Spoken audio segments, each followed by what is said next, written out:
आज की कहानी है एक भिक्षु की। भिक्षु वह होता है जो सब कुछ त्याग देता है और एक चीज को अपना लक्ष्य बना लेता है। किसी व्यक्ति के भिक्षु बनने के पीछे एक बड़ी वजह होती है। कोई भी भिक्षु ऐसे ही नहीं बन जाता। उस व्यक्ति के भिक्षु बनने के पीछे भी एक बड़ी वजह थी। भिक्षु बनने से पहले उस व्यक्ति के मन ने उसे कई गलत काम करने पे मजबूर किया था। उसने कई पाप किए थे। वह व्यक्ति अपने मन के अनुसार चलने लगता है। उस व्यक्ति के मन ने उसे अपना गुलाम बना रखा था और वह अपने मन का दास था। जीवन में हर सुख और संपदा प्राप्त करने के बाद भी उस आदमी के दिल में बहुत दर्द था और यह मानसिक भय ही उसे एक भिक्षु बना देती है। भिक्षु बनने के बाद व्यक्ति सांसारिक पीड़ा से मुक्त हो जाता है। जंगल में रहने जाता है, अलग अलग प्रकार की ध्यान और अभ्यास करता है। भिक्षा से भिख मांग कर खाना खाता है और फिर अकेलापन और शांति से ध्यान करता है। लेकिन फिर भी उस व्यक्ति का मन शांत नहीं है। वह बेचैन और परेशान होकर रहता है। यहाँ एक बात समझनी चाहिए, जैसा कि हम सभी जानते हैं, ध्यान किसी भी आध्यात्मिक यात्रा या आत्म सुधार की शुरुआती चरण होता है। इसे शुरू किया जाता है जब आपका मन शांत हो, जब हमारा मन हमारी बात सुनता है। लेकिन उस भिक्षु का मन न तो शांत है और न ही उसकी बात सुन रहा है। उस भिक्षु के मन में एक बात बैठ गई थी कि मन को नियंत्रित करना असंभव है। लेकिन फिर एक दिन उस भिक्षु एक व्यक्ति से मिलता है जो न तो भिक्षु है और न ही एक बुद्धिमान व्यक्ति है। वह एक साधारण सा चरवाहा था जो भेड़ बकरियों को चराता था। उसका नाम गोपाल था, जो जंगल में भेड़ बकरियों को चराने में लगा था। गोपाल उससे पूछता है, क्या मैं आपकी मदद कर सकता हूँ? आप बहुत चिंतित दिख रहे हैं। पिछले कई दिनों से देख रहा हूँ कि आप बहुत बेचैन हैं। अगर आप चाहें तो मैं आपकी मदद कर सकता हूँ। भिक्षु ने गोपाल की बात सुनते ही हंसते हुए कहा, भला तुम मेरी मदद कैसे कर सकते हो? तुम संसारी हो और तुम मोह माया और संसार से जुड़े हुए हो। मैंने सब कुछ छोड़ दिया और जंगल में आया, फिर भी मेरा मन मेरे वश में नहीं है। गोपाल कहता है कि हाँ, मैं तुम्हें सिखा सकता हूँ, मुझे अपने मन को वश में करना आता है। वह चरवाहा कहता है, मन को वश में करने के लिए सभी वस्तुओं का त्याग करने की आवश्यकता नहीं है, ना ही जंगल में आकर रहने की जरूरत है। मन को वश में करने के लिए बस एक चीज को छोड़ना सबसे जरूरी है। वह भिक्षु उस चरवाहे से पूछता है, वह एक चीज क्या है? चरवाहा कहता है, वह एक चीज है गलत जानकारी। आज तक हमारे भीतर जो भी जानकारी गई है, उसी ने हमारे मस्तिष्क और मन का निर्माण किया है। सन्यासी उस चरवाहे से पूछता है, परंतु वह कैसे? वह चरवाहा समझाते हुए कहता है, मान लो तुमने आज तक अपने जीवन में सेब का फल ही नहीं खाया है, तुम्हें सेब के स्वाद के बारे में कुछ भी नहीं पता, तो क्या तुम्हारा मन कभी सेब खाने को कर सकता है?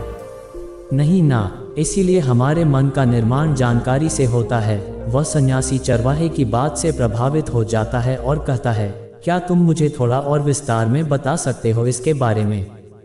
गोपाल भिक्षु को बताता है कि अगर तुम अपने मन को नियंत्रित करना चाहते हो तो मेरी बातें ध्यान से सुनो। तुम अपने मन को नियंत्रित कर सकते हो जब तुम अपने मन की जड़ों को देख पाओगे। मन का निर्माण जानकारी से होता है और हमारे शरीर में जानकारी के 5 प्रवेश द्वार होते हैं। पहला आँख। अपनी आँखों से जो कुछ भी देखते हैं, अच्छा या बुरा, वह सब हमारे मन की याददाश्त में इकट्ठा होता रहता है। दूसरा कान। जो कुछ भी हम अपने कानों से सुनते हैं, हमारे मन में वैसे ही बीज के रूप में बोया जाता है। तीसरा जीभ। जिस भी चीज का स्वाद हम ले लेते हैं, वह हमारे मन की याददाश्त में अंकित हो जाता है। चौथा है नाक। जो एक बार सूंघ लेते हैं, चाहे वह सुगंधित हो या दुर्गंधित, वह हमारे मन में दर्ज होता है। और पांचवा है स्पर्श। जिस चीज को हम एक बार छू लेते हैं, स्पर्श कर देते हैं, उसकी याददाश्त हमारे मन में कहीं ना कहीं अंकित हो जाती है। इन 5 और शारीरिक द्वारों से जो भी जानकारी हमारे अंदर प्रवेश करती है, वह जानकारी बीजों के रूप में जमा हो जाती है और धीरे धीरे वृक्ष बनते हैं। हमारा मन मिट्टी की तरह है जिसमें बीज बोए जाते हैं और हमारी बुद्धि बीज बोने वाले किसान की तरह है। अगर हमारी बुद्धि गलत जानकारी के बीजों को सही जानकारी के बीज समझकर बो देगी और भविष्य में जब वह बीज वृक्ष बनेगा, तो भविष्य में वह पेड़ खराब फल देगा। हमारा मन एक उन्नति के काबिल किसी खेती की तरह है, जिसमें हम जो भी बीज बोते हैं वो हमारे अंदर उग जाते हैं। जैसे कि एक किसान ध्यान से सही बीज चुनकर उगाता है ताकि उसकी फसल भरपूर और फलदार हो, हमें भी अपने मन को सच्चे और सकारात्मक विचारों से सजाने की जरूरत होती है। जैसे कि एक माली अपने उद्यान की देखभाल करता है, हमें भी अपने मन की देखभाल करनी चाहिए, सच्चे विचारों, अनुभवों और जानकारियों से इसे पोषित करके। इस तरीके से हम अपने अंदर एक समृद्ध भावनाओं, समझदारी और विकास के वृक्षों को खूबसूरती से फूलने देते हैं।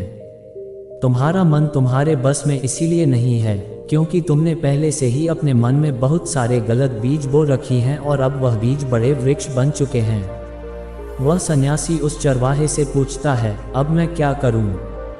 क्योंकि अब तक मैंने बहुत सारे गलत बीज बो डाले हैं और मैं उन्हें उखाड़ नहीं सकता। गोपाल भिक्षु से कहता है, तुम अब तक अज्ञानता और अनजाने में गलत बीज बो रहे थे, लेकिन अब से सच्चे मन से सही बीज बोना शुरू करो। अगर अंदर हजारों गलत बीज हैं तो क्या हुआ, अब तैयार हो जाओ लाखों सही बीज उगाने के लिए। तुम्हें बस ध्यान देना होगा, ये देखना कि इन 5 द्वारों के माध्यम से तुम्हारे अंदर कौन सी जानकारी जा रही है और जो जानकारी आ रही है वह सही है या नहीं। भिक्षु पूछता है, ये कब तक करना होगा? गोपाल कहता है, पूरी जिंदगी। जैसे तुम हर दिन अपने पेट को अच्छा खाना देते हो, ठीक उसी तरह हर दिन अपने मन को भी अच्छी जानकारी और सही विचार दो। जीवन में हर दिन, हर पल तुम्हारे सामने 2 विकल्प होंगे, जिनमें से एक सही होगा और दूसरा गलत। लेकिन तुम्हें हर बार सही विकल्प का चुनाव करना होगा। हमेशा याद रखना, सही चुनाव करने से तुम्हें अंदर दुख हो सकता है, तुम्हें तकलीफ भी हो सकती है, लेकिन वह तकलीफ कुछ समय के लिए ही होगी। तो चाहे अंदर तुम्हारे कितना भी दर्द हो, तुम्हें हर बार सही विकल्प का चुनाव करना होगा। जितनी बार तुम सही चुनते हो, उतने ही अधिक सही बीज तुम्हारे अंदर बोए जाएंगे और जिस दिन तुम्हारे अंदर सही बीजों की संख्या गलत बीजों की संख्या से अधिक हो जाएगी, उस दिन तुम्हारा मन तुम्हारे नियंत्रण में होगा। लेकिन उस दिन के लिए तुम्हें आज से ही अपने प्रयास को जारी रखना होगा। भिक्षु गोपाल के बातों को समझ जाता है। तो दोस्तों, अगर आपको महात्मा गौतम बुद्ध की इस कहानी से कुछ सीखने को मिला हो तो अपने दोस्तों के साथ इसे जरूर शेयर करें और कमेंट में लिखिए कि आपको कौन सी बात सबसे ज़्यादा पसंद आई। और हमारे साथ जुड़े रहने के लिए चैनल को सब्सक्राइब जरूर करें। मिलते हैं अगली वीडियो में। नमो बुद्धाय।